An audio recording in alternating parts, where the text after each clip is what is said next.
Hello, welcome to What Is It Now? And we've got one guest today, so it might be a slightly shorter. Well, it might be a shorter show. I don't know. We've had one guest that's been longer, but we will see what we shall see. It's Gary Wade. Hello. Hello, Elise. How are you today? I'm all right. Neither of us are at the moment in Edinburgh, but you are about to go to Edinburgh, I believe. Yeah, I go tomorrow. I've checked in the flights there. Very exciting stuff this morning. Checked in the flights. Yeah, I'm in Edinburgh tomorrow at 10 a.m. Brilliant. Wow. Yeah, I'm really looking forward to it. Is this your first Edinburgh show? It is. It's my first Edinburgh show, but yeah, I know Edinburgh pretty well, and my mates play there every year, so I'm really looking forward to it. I was only going to go as a spectator, just for a look around, and then one of my friends said, "Sure, while you're there, uh, why not step on stage?" No, it's all a bit last minute, but still, that's they're often the best weekends, aren't they? The spontaneous ones. I'd say it's not the first spontaneous weekend that happened in Edinburgh, let's be honest. But yeah, I'd arrive over and yeah, we go from there. I'm really looking forward to it. That'll be great. Yeah, so you've got what, four or five shows, and then so you're ending with a high. You're starting with a high. Yes, yeah, I think it's good to get in on the last weekend. Mm. I think do you know the way when something's running out, everyone is keen, oh God, that's over. So I think the crowds will be better at the weekend. And yeah, doing 4 or 5. I'm starting in Cafe Voltaire tomorrow evening at 5:30, Mm. and kind of going from there across the weekend. Really, probably do 4 or 5 shows there. And you know yourself, I'm the guy when no one else, when someone else hasn't turned up, they go, Gary, go up there, go on, you'll do it, and I'll step on stage wherever suits, because that's the point of it, really, isn't it? I think it's great to get as many minutes as possible at these things, particularly because there's such diverse crowds. Do you Mm. know the way? I mean, in Ireland, we are the most cliched human beings of all time. Everyone at the gig is kind of drunk and they're kind of a certain way. But over there, I'd say, from what my friends are saying, I mean, the crowds are going to be very different, and that's a great challenge. So some gigs will go brilliantly, and other gigs I'll be laughed out of the room for, but not a good laugh. Well, is it, you can argue, is that the right laugh? But maybe just having a laugh, even if it's not for the right reason, is still a win in a way. Because of course, I mean, the biggest problem is silence, isn't it? I Mm. mean, what my show, it's changed a lot, really. The stuff that I do, I suppose, I'm teaching a long time. I'm teaching in my grown up life in Ireland a long time, and I suppose in all the years I've been kind of trying this out stuff at different student things and so on. It's gone from being something that's telling jokes to telling stories, Mm. and I'd like to think the stories are always interesting. So once you have their attention, you have a show. So, let's see. I'll be talking to you now next week, crying into my hands, going, "It didn't work." All that stuff I said. It'd be great. I'm But the looking thing forward is, to you haven't got 3 weeks to bed into it and go and start crying and get desperate by the middle of the second week and write a it. completely new show by the third week and then just want to never come back again. But yeah, Yeah. not that that's everybody's experiences, but that is some people's experiences. So you're going in at just the right time that you can pick up all the spots where everyone's so tired and ill and fed up that you can just jump in and do Yeah, everybody's shows and still have that energy and joie de vivre and really enjoy the last yeah. leg of it. Believe it or not, that's exactly what I was thinking. That's exactly what I was thinking. I'd go in and uh, you know, have a crack off everything that comes my way, and meet loads of new people and have a great time and make the crowds laugh. It'll be fantastic. I see a lot of people coming over for the 3 or 4 weeks of it. Mm. I just can't imagine what it would be like to have a bad first week. I just can't imagine what that would be like. I mean, oh my God. If because I think numbers have been affected COVID Mm. wise. And I think if you were over there for 4 weeks and your first week is to an empty room, Mm. that's a long road home, isn't it? It So is. it's a long play out across the month. But yeah, I think you get the best of both worlds if you come in late. I think the crowds are better, Mm. and you have that energy coming in, and I hope to bring that anyway. That's the plan. Yeah, well, I hope it's good, but make sure you travel. One time I took over somebody else's show because they got ill and it was very near the end. I think it was the 17th, and it was a year that it was quite an early fringe. I came, but I traveled all night and I was right in there, but I was ill all day. And then I ended up spending most of the night in A&E trying to, and then I felt better and I had to get home, and it was in the middle of the night, and I was just crying because I was the other side of Edinburgh and I had to get the night buses home, and it took all day. But I still had a lovely time, even with that. That sounds lovely. That sounds really lovely. I'll aim for that outcome now tomorrow night. Yeah, I'll aim for the A&E. You might maybe text on the A&E you're at, and I'll go in and enjoy that place. It's just, well, I mean, it's an experience, isn't it? It's an adventure. I'd not actually spent a whole night in an A&E before and not been seen, and then I did, so I got that experience out of the way. I think you're right about the adventure thing. I think it should all be viewed that way. It shouldn't it? It should be viewed as a kind of go in. I always wanted to play this festival since I was a kid. I think I suppose it's kind of generally accepted as being the best comedy festival in the world, isn't it? As far as I can tell. And I always wanted to do it. And that's the logic. That's the only logic I think you can sustain to do this and maintain your mental health, by going there and saying, no matter what happens, I'll have done it and it'll be great. And it's an adventure. I think if I was going over there and I was looking for, these reviews and this and that to happen, I'd go out of my head. I'd be the alcoholic guy then in the corner. But going over there to kind of see it as an adventure and to do it, and so you can tell yourself, God, I actually did that. That's a great thing, I mean, a lot of people, there's a lot of comedians here in Ireland who would love to go over and play Fringe, but they're probably not in a position to do it at the moment. So I kind of feel fortunate going over there. I love Edinburgh. I think it's a great place. I'll be telling them that on stage, just to curry favour with the locals, how much I love Edinburgh. But it's a great place. It's a fabulous city, and yeah, I can't wait now, to be honest with you. Yeah. Are you going to go and see anybody else's show while you're out there? I am. There's two shows I'm really looking forward to. One is Jason Byrne playing at the Underbelly. I saw Jason play a bunch of years ago in Limerick, and I thought it was super sharp. Very, very sharp guy. And I'm really looking forward to that. One of my mates is working in the Underbelly and was saying she's seen parts of his show this year and it's really strong. And the other one I'm going to, which I'm really looking forward to, is the Trainspotting play. Right. Yeah, I'm really looking forward to that one.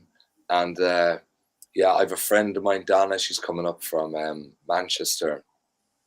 And I've let her handle the other shows, Yeah. She's kind of, she'll do all the bookings because she knows the place really well. And I'm really looking forward to sitting in on other things. It's mad when you see other comedians. I mean, some of them are so clever. So clever, the way they'll just assimilate their material to a new venue, or particularly when someone says something back from the crowd, I'm not. You get better at that, but I don't. I think you can either do that or you can't. And to watch someone in full flow bang it out with the audience as it's thrown out there, it's really quick. I saw the comedian Paul Marsh. I saw a clip from his show the other night, and he was talking about a place in Ireland called Clontarf, and someone was from Clontarf, and he came back with something, and I thought, oh my God, that's really quick. And that's eye-opening when you're seeing that, and it's an education, really, So I can't wait, and it stays open all night, does it? The place? Pretty much. I mean, I think most of the bars close at about 5 o'clock in the morning. What? If the they night have goes at 5, is it? Yeah, most of them. There's a late license, and then you can just and then they open again about 6. So it's about an hour where you get a little sleep before you start. I'm playing the City Cafe on Blair Street on Saturday morning at 10 a.m. And that'll be interesting if the town is open till 5 or 6 the night before. So Yeah. Yeah, I mean, the trouble Okay, is early in the morning, a lot of the comedians are very much asleep because they have. I mean, it's worth staying at least one night up until the bars all close and then heading off to bed. But obviously not if you've got a show at 10:30. You No, really need to have slept a little bit before that. imagine that. Yeah. But yeah, I've never ever done anything like a 10 a.m. show. Mm, I just think it's going to be so it's going to be a bit of an education there. I think if you can make a bunch of people laugh at 10 a.m., it'll be a fair achievement. But I think what a lot of the guys were saying is there's people drifting home from a night out and kind of yeah. they're out eating breakfast and they kind of fall in the door of your place. So that'll be an interesting one. I don't think any of the Irish festivals. I don't think they do 10 a.m. shows. Do they? Kilkenny or any of those? Yeah. So yeah, let's see what happens there. That's going to be something. But I Mm, really can't wait. I'm like a child about it, to be honest. I just think it's going to be fantastic. You know, I think that if you know, even the jokes that I mean, like everything. No, you can't be ridiculous and go over there thinking everything you say is going to work.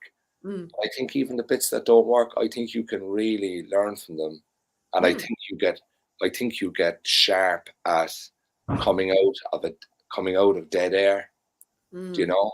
I think that if you land on dead air, it's a great opportunity to make them laugh if you can roll with it. So that's the Absolutely. plan. But again, you know that mightn't work out as planned. But that's you know, hopefully how it'll all go. Like you know. Yeah, but I think you've done the right thing in that if this is your first Fringe, I mean, a lot of people come up just to be punters, just to watch stuff. But if you've come up just for a few days and you're performing and watching stuff, then you get it all fitted in. And before you've lost any hope, really, you're still on that relative high, and you can learn something, but also experience a lot of the stuff that you might otherwise. If you fit it all in, you have to time sensitive. Yeah, absolutely. Have you met many comedians who've kind of what did you say? Who've lost hope? Have you met many of them? Have Oh, you I've interviewed met many of them? many comedians who've lost hope. Yeah, there's people that have just lost hope very early. There's people that have just quit and not told anybody. There's people that have just had experiences, let's say, while they're on stage, and yes, there's been a lot of despair. But sometimes the despair is followed by a moment of clarity and hope. And sometimes it isn't. But Yeah, sometimes it is. You can't expect anything. That's the thing. You're right to not expect anything. You just got but to roll it with it. all comes down to you. I think it all comes down to your expectations too, Mm, doesn't it? I mean, I go over there realizing that I'm a nobody, and that I realize that um you know there might be well I'd say tomorrow will be very busy, but mm. you know you realize that the 10 a.m. show. I mean, I don't know what to expect with the 10 a.m. show. There could be a bunch of people in there, or there could be two. But Yeah. really, and I'm not just saying it, it doesn't bother me at all. No, Mm, I don't want the place to be empty. You need someone there, but it wouldn't bother me at all. When I first started teaching, you're dealing with massive crowds of people in mm, universities, but sometimes you're teaching a tutorial to one person, mm, and they just make you so much better at what mm. you're doing. And I think if I view it like that, like it's a learning experience, um, I think you're kind of bulletproof, to be honest. Mm. Um, and that's the only way I would view it, because I would never go out there aiming for perfection or success or anything like that, because I'd make a fool out of myself, you know. Again, Yeah. I think, yeah, not expectations. I know the first one that I did, I was with an improv show and I was expecting, I didn't know the setup, and I was expecting that we'd get all sorts of reviewers and we'd win yeah, all sorts of awards. yeah, And we weren't even eligible for any of them because one, we weren't doing the whole time, and also it was an improv show. So that most of the awards are based on writing. So you have to do the same thing every day. And also somebody came to see our show and I had to go back home because at that point I was not really employed, so I was like having to work it and not doing that now. And I was very worried that the person that was going to do the whatever the awards were, they weren't Perry at that point, but they keep changing. I think they're Dave now. I was worried that they'd come in and I wouldn't be there and we'd win awards and I wouldn't be involved. And then somebody said who'd seen it said, "You're not going to win any awards." And I think that was very sobering, because even though I knew that this show wasn't working, I was still convinced at that point that we would. That it was we were going to be so famous by the end of it. I know. Yeah. I'd say you can get caught up in that fairly easy. I've never done any improv or anything like that. I mean, it must be unbelievable. I often think about it, like how much of it in an improv show, how much do you have ready and how much do you have in the moment? So if you're there with a bunch of people and someone says something to you, is it all kind of versed and prepped in many ways, or is it like right there, right then? Yeah, it's a mixture of both. I think lots of people do lots of different things. I think actually thinking about it, it started off not being an improv show. I've misremembered. I've like blanked it out of my mind. But it started off, we did actually have a sketch show we'd worked on, which about after 2 days, when it was clear that wasn't working, it turned into an improv show. Now that I remember it, yeah. So it's very, I think improv works best when you have a basic format that you can't go out of, but then you're completely free to roam and you don't think about it. I think when you start thinking about it and put rules in, unless the rules are actually pushing you towards a good outcome, they can be very hampering. I think the best way to do improv is just have a subject, have a sort of basic framework, and just let it go where it goes, really. Yeah, a lot of guys here in Cork, in Ireland, do shows that are, I mean, they arrive and the crowd are just throwing topics at them. And honestly, it blows my mind. I think it's incredible. I really, I mean, wow. I mean, you know, I suppose when you're on the stage, it's fine. But I mean, the hour before you go on must be like, what way is this going to go here? It's crazy. I often think of it, I think of it similarly to in a similar fashion to musicians who just come on and play, like so many bands come on and play a different thing every night. They intro and they improv the introduction to a show, and I'm thinking, I don't know, that's brave, you know, that's really brave. And but you look at the years that you get up to that point. They're very skilled. They know what they're doing, and so when you've already got that, you've got muscle memory and you've also got all the learned memory, you switch off a part of your brain and then it just takes over. That's what I think anyway.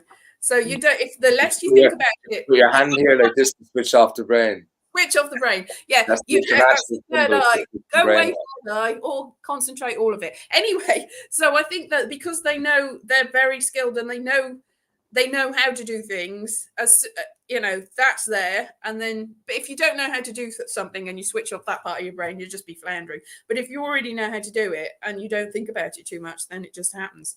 I think the problem is when you think too much sometimes. Yeah, we're all guilty of that a bit, I think. But it is impressive to see the improv things in full flow, though. I must check out one or two over here or over there when I get there tomorrow. And I'd be interested to see how they make it work, you know. But I mean, you know that you can do it. You've already said that things come out of dead air. That's just improv, isn't it? It's because you know what you're doing. It's unbelievable how much of a laugh they get. The improv stuff in, I mean, the set I'll be doing in Edinburgh it's all story based stuff. There's stuff relating to, you know, to my son. He's on the wall here behind me. Look. Stuff relating to my son, and just experiences traveling, really.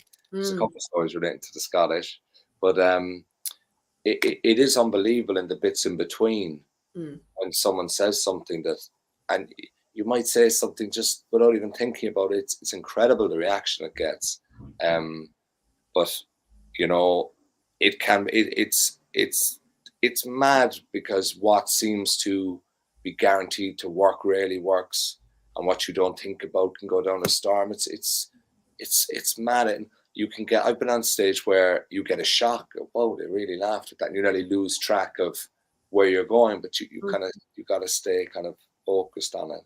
But it's great crap. But it's always, I think as well, you try to back yourself a bit, don't you? And speak to the crowd, and sure, that can go completely wrong. But I think everybody knows that, and the people who are there to have a laugh anyway. Mm. And if you get the odd idiot, you just throw the microphone at them or a chair. Yeah. That's how we do it in Ireland. There's a lot of instinct involved though, because if you've had experience working a crowd, a lot of instinct involved, and also experience. If you've experienced, you know how things could go around, could go down. As long as you're not thinking of it, you're probably part of your brain's just like, if this, but you're not consciously thinking about it, but you know from experience how it would go. So you're not going to be maybe so upset if it doesn't go that way, because it's gone a different way that might work. Yeah, it's kind of mad what you dip into as well, isn't it? I mean, my friends growing up here, they're all smart asses, and everyone has something to say, and everyone has a comment, and it's unbelievable how those conversations with those people, when you're speaking to a crowd of people and someone says something, how you just throw something out that a mate of yours said in a bar 10 years ago, and it's just there. I think a lot of Irish people anyway, I mean, we love the sound of our own voices, don't we? We love to tell a story and have a laugh. So it kind of suits us. But, of course it can go wrong. But I mean, who cares? Who cares, really? I mean, I remember being backstage at a thing in Galway a couple of years ago, and I remember thinking, oh God, like I imagine most people have this. There's a dreadful moment before you go on where you're thinking, oh my God, who told me I was funny? None of this works. You have that dreadful moment. But at the end of the day, if they don't laugh, oh my God, who cares? Like, and there'll always be people in the crowd, I think, who want to rescue you. Unless you're dealing with something that's a very strange environment. And if you're dealing with a very strange environment, oh my, who cares? Like, there's no one going to die, like, unless it really kicks off. Yeah. Now, I was told fairly early on that people are there because they want it to work and they want to laugh. Yeah. And the people that don't want that are just there to cause problems, then you don't really want to worry about them, really. Just 100%. Yeah. Is there much of that, though? Would there really be many people? I've obviously never been to the Fringe. Would there really be many people who want to cause problems? I mean, think of the logic of traveling to the Fringe. I'm going up there to cause problems. Waving goodbye to the wife at the front door of the house. What are you doing for the weekend? I'm causing problems in Edinburgh. Oh, well done. But sometimes people think they're helping. I mean, I had one in the Phoenix, and we were doing it. It was the first show. We were worried about it. We started doing it anyway. Then one of the locals came in and heckled us throughout the whole thing, and we were like really frustrated and almost tried to get other people from upstairs to join in. And then a big fight kicked off. They had an argument because one person, I don't even know what it was about. So basically this man thought he was helping by bringing people in and having a massive fight when it was already, this was 4 o'clock. Stay away from the Phoenix. No, I'm sure it's very nice. People have had good experiences, but that particular time, it kicked off because this guy genuinely thought that he was helping us. I'm not a Nostradamus, but could I take a wild stab at the dark? Was he middle-aged man, slightly overweight? I don't think he was overweight, but he was drunk. So middle-aged man still drunk, even better. Yeah, they're keepers. They're always the guys who beep the horn on the streets. Do you ever notice that? When you're driving, you look in the way. Before I look, I say to my son, right, middle-aged man, probably overweight, looks a bit stressed, angry. Look, bang, 10 out of 10. Yeah, my son laughing in the passenger seat. But yeah. Well, you can't do anything there. I'd imagine, but God, I'm far from an expert in these kind of public relations events, but like, you can't do anything there, can you? I mean, everybody else in the room knows he's a clown. So what can you do? Have you ever been to the stage where you'd say to the place, "Can we get him out of there?" I mean, that's last resort, isn't it? Well, I mean, that they had to call somebody because it's basically two people having a fight in the end, and us just going, "What?" But because he was a local, and because he was a regular, that they were just like, yeah, it's just he's always like this. Don't worry. And how long was your show? My show was 55 minutes, the normal show. Oh, good God, that's a long hour. That's like mass on a Sunday, isn't it? Mm. You know what I It mean? was, yeah, it was Ah, two of us. It was like one person would do comedy and then I do comedy and then we just do a bit together, and which yeah. may or may not have worked at any Oh, point. But he was so adamant that he was helping us was the thing. So he was, I mean, we had a conversation afterwards. It wasn't malice, it was just I don't even know. it's complete narcissism. That's what it is. I hope you told them, you narcissist, get out of my life. But at least my slot's over here, 10 minutes. Yeah, I mean, how that's bad can it go for 10 minutes? well, I exactly. If you're just doing spots in other people's shows, I mean, if you stay on a bit afterwards, I might be able to put you in the direction of a few other places that you could get spots in. that'd Get as be many great. as you like, but don't exhaust yourself, I think. Yeah, yeah, that'd be great. But yeah, but for 10 minutes, like God, you can manage anything really. I hope. I mean, I'm only telling, honest, a bit of a hello, three quick bits out the gate every Mm, time. So yeah, but 55 minutes is a totally different. That's a totally different animal, isn't it? mm. 55 minutes. Oh God. Yeah, you can't get out there. And Yeah, that particular place was quite a small place. There was nowhere to go because the exit and the entrance was at the front of the pub, really, that's and about. we'd have to go past them to And get he out there. was stood there. He was strategically positioned, wedged Exactly. in the doorway. Exactly. Yeah, lovely And lad. also, that particular place had a bar in the actual venue. Like it was in there. It was part of the room. It's better, I think, for if the bar isn't in the room, but you don't have to slip past all the people having the drinks and not really there for your show. Yeah, that's fair point. Yeah, God. Anyway, what can we do?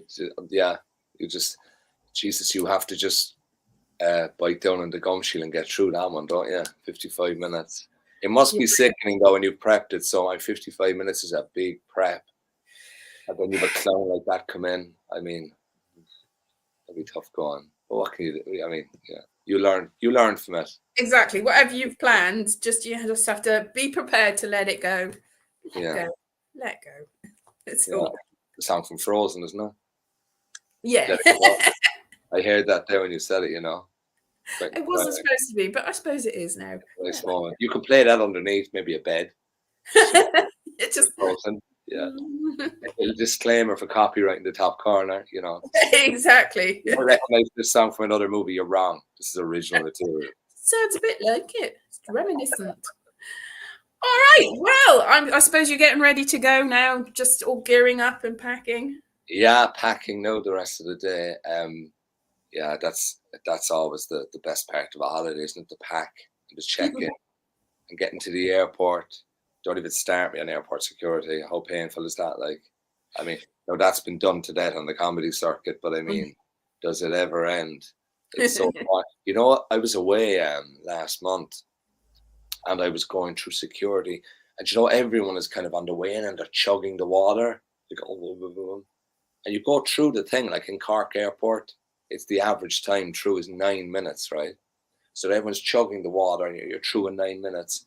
And then you're looking at like massive glass bottles of whiskey that you could just take onto a plane and just bottle whoever you like. Just, you go to Edinburgh. Yeah, I just got a few bottlings to do Duty before. free, yeah. Madness. But he didn't have the water with him though, did he? He didn't have the water. No, he didn't have the water, but he had the 3 bottles of Jameson. They could never be dangerous or turned into a weapon. No, that is interesting. Once you pass security and into the duty free, then anything's available, really. Yeah. Madness. Like, it just a whiskey bottle. I mean, Jesus Christ. You take down Tyson with a whiskey bottle. Yeah. Crazy I stuff. think they thought it through. Now that you've said that. Yeah. Yeah. Good point.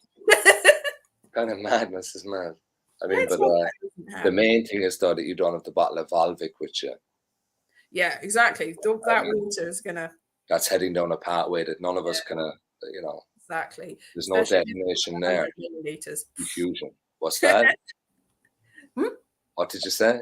I said, especially if it's more than 100 milliliters of the Volvic water. Oh my God, that's so annoying, isn't it? Gosh, 110 milliliters. What could you do with that? that hair gel is 150. Ooh, what's the difference? 120. You know, if you'd won, what is it like? Fucking hell. If you'd 100 milligrams of Semtex, you know, that wouldn't take the plane down. But if you went 120, you know, that's fighting talk. Yeah, it's all a Yeah. bit. Anyway, I will let you get on with your packing, but we can On have a that note, yeah. on On that that note, controversial yeah, note, before we go down that dark route, I'm gonna I leave can it tell there. you about a few maybe other shows that you might be able to pop onto if you Super. want, if that's up to you. But for now, goodbye. We've got more shows tomorrow Thanks, and Louise. Sunday, not on Saturday. But I'll see you. Bye bye, Gary Wade. Have a good Thanks for having time. me. Bye Pleasure. bye. Take care.